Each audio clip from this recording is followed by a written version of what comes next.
Hey guys, for today's video I want to discuss a very instructive and interesting Scrabble pre-endgame position that was sent to me by longtime expert Richard Spence. The position arose in a club game he played against another expert, Satya Mahapatra. And it was a pretty even game until Richard bingoed with Diatribe with both blanks taking a sizable lead. Satya responded with Vid, resulting in the position we have on the board, with Richard on turn holding a 66-point lead and the fairly clunky-looking rack of D, F, I, J, K, and U. Richard is looking at 8 unseen tiles from his perspective, 1 of which is in the bag and 7 of which are on Satya's rack. And where this gets complicated for Richard is he doesn't know what the one tile in the bag is. But he knows that these 8 tiles, as you guys can see on the right, are E, G, I, N, O, S, S, U. So the question here is, what should Richard do? At first, Richard might seem to be in a very comfortable position given he's up 66 points with the game coming to a close. However, a closer look reveals that things are not so simple, because there are several possible bingos Satya could be threatening depending on what his rack is. In particular, if the E is in the bag, Satya is threatening to bingo without sings through the T in Diatribe, and if the O is in the bag, Satya is threatening dinguses from the D in Diatribe, making id. So now you might be thinking, okay, big deal. Those two bingos are pretty close to each other physically on the board, so it shouldn't be that hard for Richard to block both of those threats and secure a guaranteed victory. Not so easy though. Given Richard's clunky rack, how does he manage to block both of these lines at once? Playing through the T won't block dinguses, and playing through the D won't block out sings. So Richard is going to need to come up with some sort of vertical play that obstructs both lines. The problem is he has no back hooks for vid, and he can't play a word to the P and poof that's long enough to obstruct the D in addition to the T. So there's actually no possible way here that Richard can block both possible out bingos that Satya might have. It's also not terribly hard to see that Richard cannot simply score enough points to outrun a possible out bingo from Satya. Amazingly, Richard's rack is so clunky and the board so hard to play on that his highest scoring play in this position is Kilo for a measly 16 points. While this would put Richard up 82, Satya's going to get a lot of bonus points if he were to bingo out, because Richard still has a whopping 16 points left on his rack, which is going to yield 32 bonus points for Satya. So an 82-point lead is going to be insufficient after Satya bingos out for something in the 60s and gets at least 32 more points, and thus Richard cannot simply outscore a possible out bingo.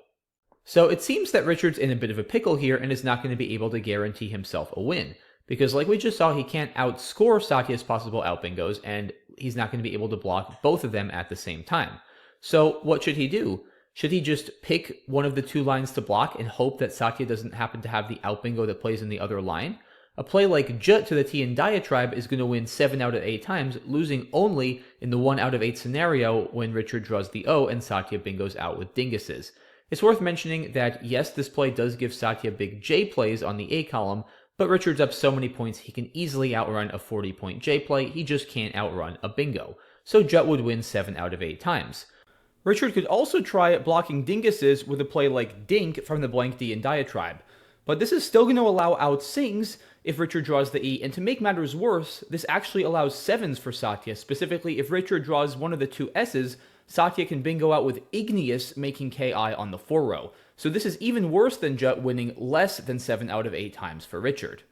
So is 7 out of 8 the best Richard can do? Should he more or less just play something like Jut and pray that Satya doesn't bingo out with dinguses? It would seem the answer is yes, but the answer is actually no.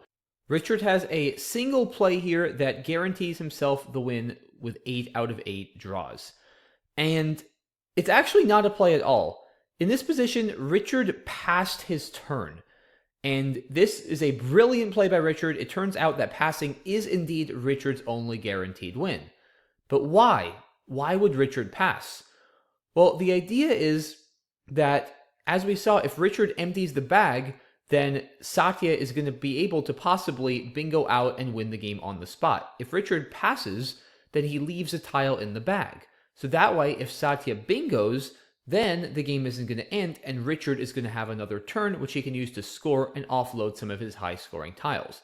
And it turns out that both of Satya's possible bingos in this position give Richard very high-scoring plays with his tiles. If the E happens to be in the bag and Satya bingos without sings, Then that O is going to give Richard a massive play of Koji for 45 points, which wins the game easily after Satya goes out for 8 and gets 16 bonus points. Richard holds on to win 437 to 413.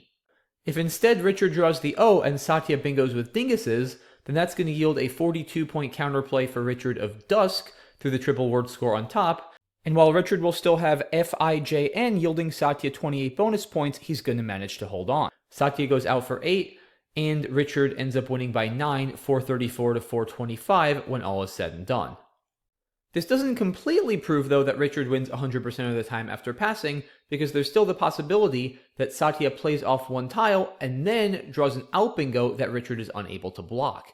It turns out, though, that that is not possible, thankfully for Richard. If Satya plays off one tile in a way that doesn't open up a new line, and is threatening only dinguses or only outsings, it's very easy for Richard to block the one line that Satya is threatening a bingo in and secure a win, as we saw earlier, since at that point there's not going to be any uncertainty and Richard will know Satya's exact rack and thus the exact bingo he's threatening, if any. There isn't really a way for Satya to play off a single tile in such a manner as to create another line where he could bingo in addition to either dinguses or outsings.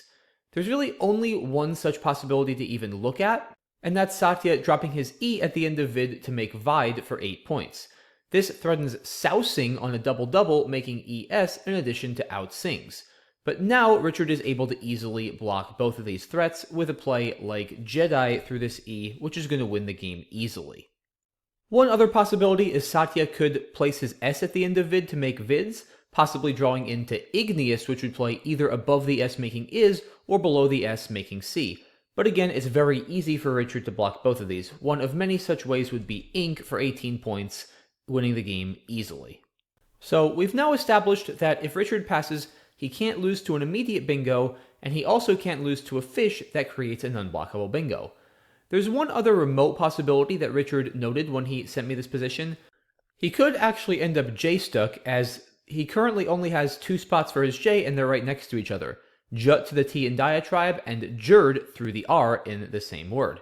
And Satya could easily block both of these.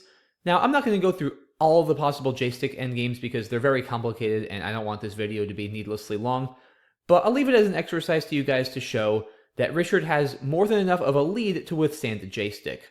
Remember, if Satya takes his time in the endgame trying to rack up a lot of points with Richard being J-stuck, Richard can also take his time and make plays like Kilo, as we discussed earlier, which, by the way, threatens plays through the I with a J that Satya is going to have to address.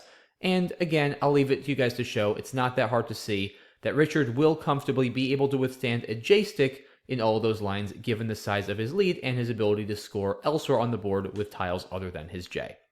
So that right there, guys, proves that passing does indeed win 100% of the time for Richard, and it is the only such play. It beats an immediate bingo, it beats a fish, and it beats a J-stick. So what I find really cool about this position is that we've seen a couple other passing scenarios on my channel, but they were all slightly different. A common scenario where we've seen the optimal play being passing is to avoid drawing a specific tile like a Q or a V out of the bag that's going to result in the passing player being stuck. Another situation we've seen is that the passing player actually has a playable bingo of their own with a very small lead, and can't risk playing the bingo immediately for fear of their opponent bingoing out and winning small. So they end up passing, forcing their opponent to make a play, and then, and only then, bingoing out and securing the win. But this situation that Richard found himself in is neither of those. Richard is certainly not bingoing, and it's not like there's anything out of the bag he's worried about drawing. He just needs to wait and take advantage of the fact that either of Satya's possible bingos happen to give him huge counterplay. So really, really cool position. Excellent find by Richard here.